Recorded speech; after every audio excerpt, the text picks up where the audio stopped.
back to the 3x5 Live podcast. We're both here coming to you live. On this podcast, we talk about mindset, productivity, wellness.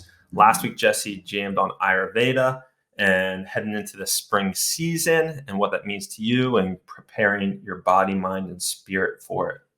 Good job. You like that? I like that.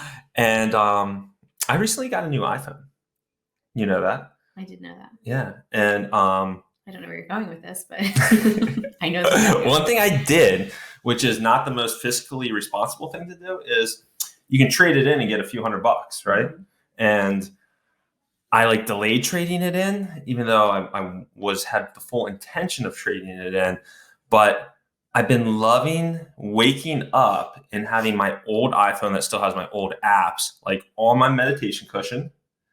And I dive right into the Calm app and I have some affirmations I read through, and using my issue with, I wanted to start the day out without using my phone, but I use the Calm app to meditate.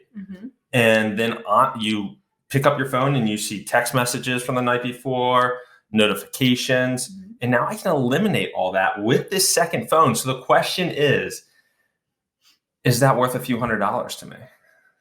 I don't know. Is it? I think it is. I haven't gotten your permission not to send my phone back yet. I don't know that you need my permission, but if it's serving you and your morning routine, you know how important morning routine and rituals are. So yeah, so I'd say it's worth it. Yeah, so it takes the phone out of my life for the first hour or so of the day. So I feel like there probably is a way to work around with your normal phone doing the same thing, but what if I had an iPod or what are they? Yeah, like an iPod. No, is there called something else? No. Okay. iPad?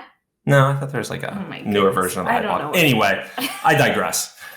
So that's a little hey, productivity tip. If you don't want that few $100 for your phone, start out your day with your old phone. All right. So this week we wanted to revisit the Sunday ritual.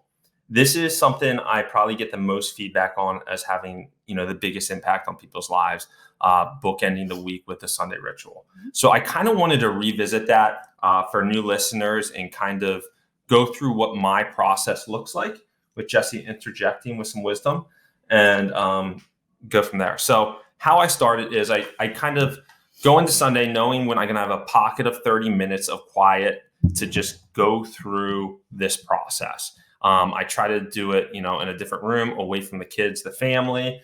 I hide from Jessie for 30 minutes and she asks where I am. It's not true. And how I started out is I grabbed the last 7 days of cards. So, starting Monday, and then it comes to Sunday.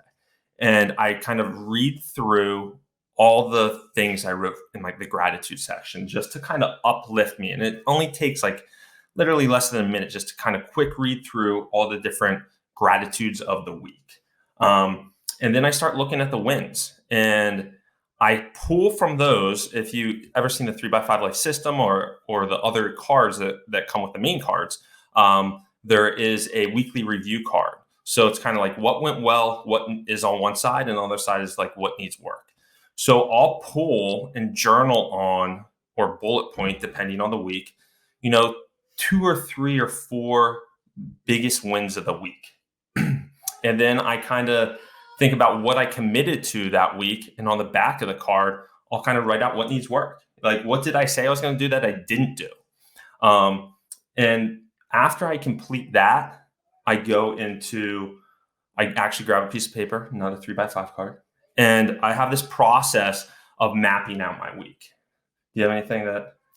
No, I don't necessarily participate in this practice, but with the Sunday review, even though I really, really should. But I was just thinking that I'm teaching 2 grad classes simultaneously right now. One is an in-person course and one is an online course. And something I've gotten in the habit of doing with my graduate students is doing a Sunday review. They do a video or a journal entry that looks at their week in review and then looks at areas that were very positive and then areas that might need, so I call it a grow and a glow, right? And it's interesting because I was just having a conversation with one of those students and they were saying how they're really going to miss that Sunday where they sit down and they talk about their week with me. Right. And I argued the point that this is a practice that can be self-instilled. Like, they don't need me to be the recipient of that process, just that mental deep dive into what's going well. And that's that positive emotions and positive affirmation piece that can totally change the trajectory of your upcoming week. And then looking at those areas of self-improvement, like that's that growth journey. Yep. And you are so good at the discipline piece of it. But I love that the cards lend itself naturally to this kind of data collection piece of all of those pillars, so that when you do lay them out at the end, you can then get a really nice screenshot or snapshot of what your week looked like. So because of that, in my in-person class, I've made this actually one of their projects. I gave them the 3x5 life cards. I gave them the month goal card where they're creating a goal for themselves. I gave them the habit tracker card to track for 30 days. And then I gave them the daily cards. And so I'll see them. I saw them on Sunday. I'll see them this Sunday. Right. So it's been 1 week. And I said to them, for 7 days, you're going to do your daily cards. And then in the grad class, I'm going to walk them through this review process and have them dialogue about exactly what Bryan's saying. I know that this is a powerful practice and one that could really, really benefit people. Yeah. And it's amazing how much you forget what you did on Tuesday. That was awesome. You know, it happens to me all the time. Like, I'll misplace a card and then I'll find it, you know, halfway through the week. And I'll be like, that was a fantastic win that I should definitely have put down that I completely forgot to put down. Go ahead. I was just going to say, another piece that's been really cool is sharing your PM wins, like at nighttime.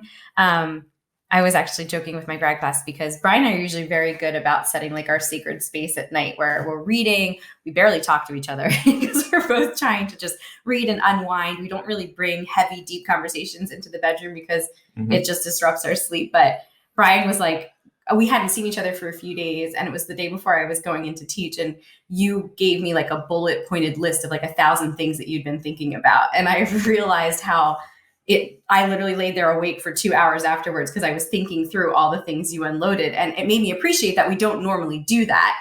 But the PM win piece is such a nice way to connect at the end of the night, but you're doing it on like a positive note. Like, sometimes you're just like passing in the win and we're like high-fiving each other. Like, oh, great to see you. Here's the kids, right? Yeah. So that's a nice way at the end to bring back that reflection piece daily. And I'll say, hey, what was your like high point? What was your win today? And then he shares a story or something that happened during his day that's very positive in nature. So it allows us to kind of sink into sleep without that like mental clutter or thought process. So reflection is super powerful in this format that you're talking about. I think it can be even greater because it's looking backwards in order to get a trajectory to move forward in a more productive fashion. Yep, exactly. And one last thing that I do there too is I look at the previous week of cards and I look at all my tasks and I kind of revisit my task list to see if there's anything that I should put on Monday's card. Again, I'm doing this on a Sunday. So I'm almost like setting up Monday's card, like, hey, this thing that did get accomplished on Wednesday actually is now open again because of whatever reason. So I should readdress that on Monday. And it's a way to kind of get through that mental clutter of, you know, what were my tasks last week, and do any of those spill over into this week? Do you ever eliminate tasks that didn't get done that just don't seem like applicable anymore? Oh, for sure. Yeah. Without a doubt. Yeah. It's interesting how like priorities shift and change from like week to week too. Yeah. And that ability to like let some things go, even if they weren't accomplished, because they're no longer like in service to where you're trying to get. So yeah, exactly. I was just curious. and then the final thing is I'll look at my goal card, and a lot of times I even rewrite my goals. So I'm looking at minimum, I'm looking at my goal card, revisiting my yearly goals. And then what I do is I write out columns where I write WIG, which is the wildly important goal. So that's my WIG. And then next to that, I write MINS, which means most important next step. And then next to that, I write when, like, when am I going to do it? And then obstacles. What would be my obstacles? So I have one win for my like wildly important goal for my main business. Then I create one win or wildly important goal, WIG for, we just said all these wins. I know. One WIG for 3x5 life, one WIG for family, one WIG for fitness. And those are mine. Those are my 4, I named 4. And then for each one of those, I say, what's my most important next step to accomplishing that goal for this week? And then when am I going to do it? okay, Tuesday morning is a good space to get this thing done. And then what obstacles am I going to face? And a lot of those obstacles are me, me not prioritizing this thing I said I'm going to do, or, me just deciding not to do it for whatever reason. And just having that awareness helps you when you're writing this out to overcome what might be coming down the road in this coming week. So that's like the last way that I bookend the weekly review and plan the upcoming week. I love it. Anything to add? I don't, but now you're to be a little bit more intentional with this practice. But obviously I did do a video in the fall of this process. So if people are interested, you can email Bryan at 3by5life.com and I'll send it over to you, Bryan. Yeah, because it's a little easier to do in video form than audio. Right. Like he takes you through like the camera of how he actually does the review process with the cards. So if this is interesting to you, for sure, reach out. We'll make sure we get that to you. But I would really encourage trying it for a month. It's like the biggest feedback we've got is how much this has impacted people's productivity in the coming week and reflecting on the previous week. It's so easy to not reflect, but it's so wildly important to reflect. I was just talking about the difference between like designing your life and being on default, because our reactive. Yes, like always, like we're just trying to like tread water and we never can get ahead, right? We can never get ahead of like all the stress and the things that are going on in our lives. So the ability to design through a process like this, I think, can be life-changing with how your days go, your weeks go, your months go, and actually being able to achieve some of these goals that we set forth for ourselves. So try it out and let us know how it goes. That's what we got this week, guys. Enjoy. Take care. Have a great one. Bye now. See ya. Hello world, wake me up to another good morning.